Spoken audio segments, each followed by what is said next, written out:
There are moments in life that break you, moments that strip you of everything you thought you knew, forcing you to stand face to face with the raw, unfiltered truth of your existence, the losses that leave you breathless, the betrayals that shatter the ground beneath you, the isolation that makes you question if anyone will ever understand what you're going through. But what if I told you these aren't random misfortunes? What if the pain you're carrying is not a curse, but a spiritual test? A test designed not to destroy you, but to forge you. The world has always tried to convince you that suffering is a mistake, that struggle is something to be avoided at all costs. But the truth is, the strongest souls, the ones destined for something greater, are always tested the hardest. This is not a punishment. It is a rite of passage, because spiritual growth doesn't happen in comfort. It happens in fire.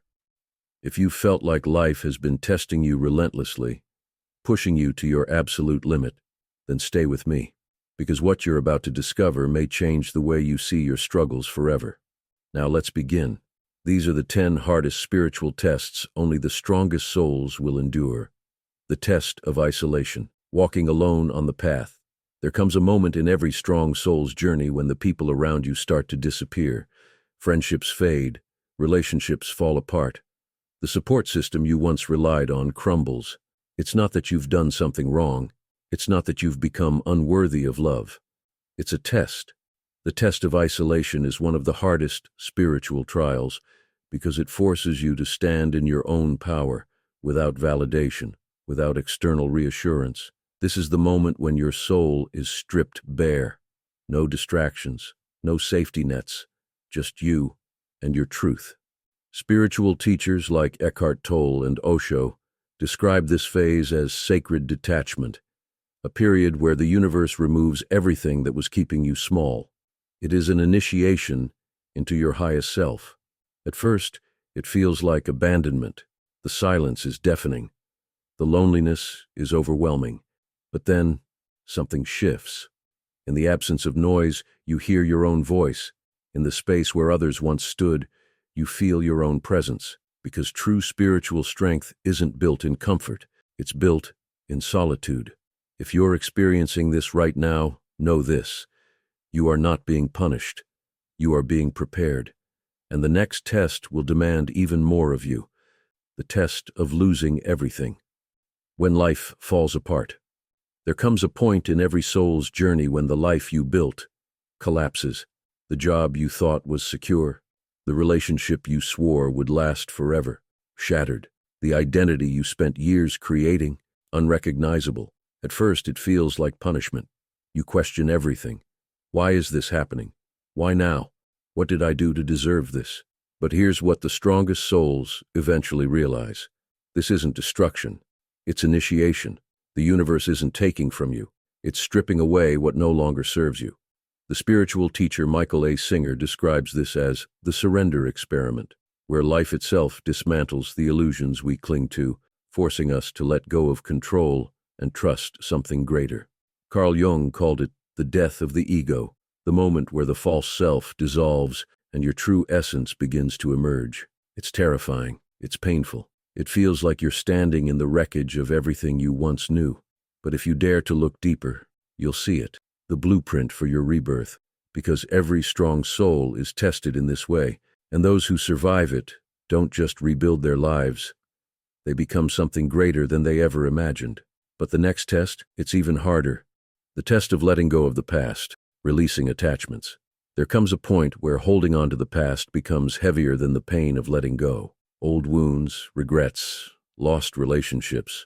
These attachments keep you anchored to a version of yourself that no longer exists. This test is about release, not forgetting, but freeing yourself. Spiritual teachers like Eckhart Tolle and Michael Singer describe attachment as an invisible chain, one that binds you to past suffering, stopping you from fully stepping into the present. The mind resists, convincing you that the past defines you, that letting go means losing a part of yourself. But the truth? Clinging to what was only delays what could be. Real transformation begins when you surrender, when you stop replaying old memories, reliving past pain, and allow yourself to evolve. Because your past was a chapter, not your entire story, And the strongest souls don't just survive their past, they rise from it. The test of emotional purging, when your soul forces you to heal. Just when you think you're making progress, it happens. The emotions come crashing in. Old wounds, past traumas, buried grief. One moment, you're fine. The next, you're drowning in feelings you thought you had already healed. This is the test of emotional purging, when the soul decides it's time to cleanse what has been suppressed for too long. It's painful, raw, and unpredictable. You might cry without warning, feel sudden rage, or experience waves of sadness that don't seem to have a clear source. Carl Jung described this as shadow work, the unavoidable confrontation with the parts of yourself that have been hidden. Pema Chodron teaches that nothing ever goes away until it has taught us what we need to know. This means that the pain surfacing is not a setback. It's the final stage of release. Many resist this process, fearing they're falling apart, but the strongest souls surrender to the purge, knowing that emotional healing is not about suppressing, but allowing. If you're experiencing this now, don't run from it. Feel it, face it, let it pass through you, because after the storm, clarity and freedom await. The test of divine timing. When nothing moves, no matter how hard you try, you've done the inner work. You've let go, healed, and surrendered. But life isn't moving. The doors stay shut. The answers don't come. Nothing changes. This is the test of divine timing, the moment when the universe forces you to trust without proof. Lao Tzu teaches that nature never rushes, yet everything is accomplished. But humans? We fight the flow, demanding results before the lesson is complete. This test feels like punishment, but it's really a lesson in alignment. Your soul is preparing for what you asked for, but if it came now, you wouldn't be ready. The impatient will quit, doubting the journey, but the wise will wait, trust, and surrender. Because true power isn't forcing things to happen, it's knowing when to let them unfold. And once you master patience, the next test arrives, the test of facing your deepest fears. The test of facing your deepest fears, when darkness consumes you. Everything you've avoided, everything you've suppressed, rises to the surface. The fears you thought were buried, failure, rejection, abandonment, death, now stare you in the face. This is the test of fear, the moment when the soul must walk through fire without turning back. Carl Jung warned, until you make the unconscious conscious, it will direct your life, and you will call it fate. This is why the fear doesn't go away. It controls you until you face it. Most people run. They numb themselves with distractions, addictions, or toxic relationships. But the strongest? They turn toward the darkness and step into it. Because on the other side of fear is freedom. This is not about becoming fearless.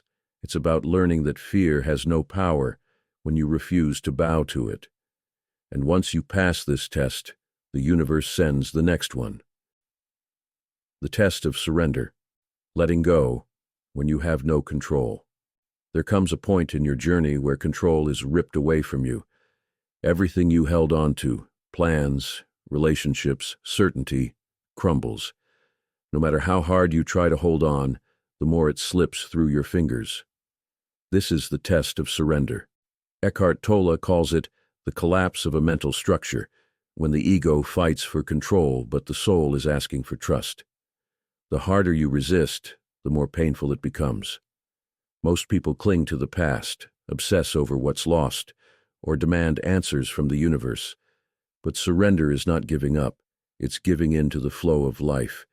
The strongest souls don't fight the current, they let go. They trust that what is falling apart is only making space for something greater. And once you surrender, the next test begins. The test of faith. Trusting a greater power through all circumstances. There comes a point when nothing makes sense. No signs, no answers, just silence. The plans you relied on collapse, and the certainty you once had disappears. This is the test of faith. Not faith in easy times, but faith when everything is falling apart. Will you trust in something greater, even when there's no proof? True faith isn't about avoiding fear. It's about walking forward despite it. Spiritual masters like Rumi and Eckhart Tolle teach that faith is not waiting for clarity, but trusting that the unseen is working in your favor. Most give up in this test, mistaking silence for abandonment. But those who endure, they discover a deeper truth. When you trust without needing evidence, the universe responds in ways beyond imagination. The test of spiritual fatigue. At first, the spiritual journey feels like an awakening, a rush of insight, synchronicities, and profound realizations. But then, something shifts. The signs slow down. The excitement fades. You feel drained, disconnected, and uninspired. It's as if the universe has gone silent. This is the test of endurance. Growth is not constant highs. It's the ability to keep going even when the magic seems to disappear. Rumi, Pema Chodron, and Ram Dass speak of this phase as the spiritual desert, a period where your strength is tested and true devotion is forged. Many give up here, mistaking the silence for failure. But the truth? This is when your soul is integrating. The breakthroughs happen not in the moments of euphoria, but in the moments you persist without proof. Will you keep walking even when the light is dim? Because the ones who do are the ones who emerge stronger than ever. The test of spiritual fatigue. At first, the spiritual journey feels like an awakening, a rush of insight, synchronicities, and profound realizations. But then, something shifts. The signs slow down. The excitement fades. You feel drained, disconnected, and uninspired.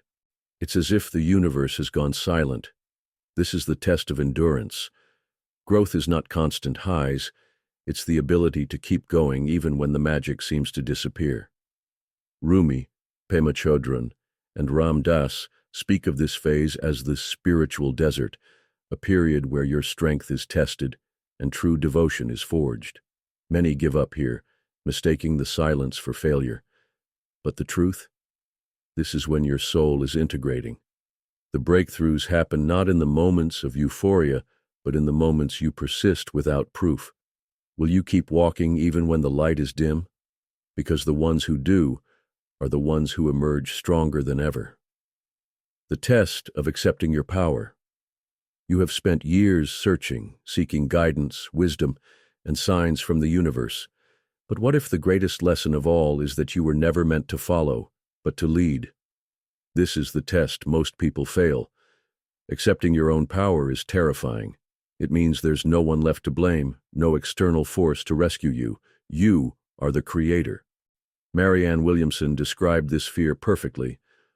Our deepest fear is not that we are inadequate. Our deepest fear is that we are powerful beyond measure. Many shrink from this realization, retreating into self-doubt, playing small to stay comfortable. But true spiritual mastery is owning your divinity, stepping into the full force of who you were meant to be. Will you embrace it, or will you keep running from your own light? Because once you stop fearing your power, you become unstoppable. Every challenge, every loss, every moment of doubt has been a test, not to break you, but to awaken you. The hardest trials are not punishments, they are initiations. They strip away illusion, forcing you to confront your true self.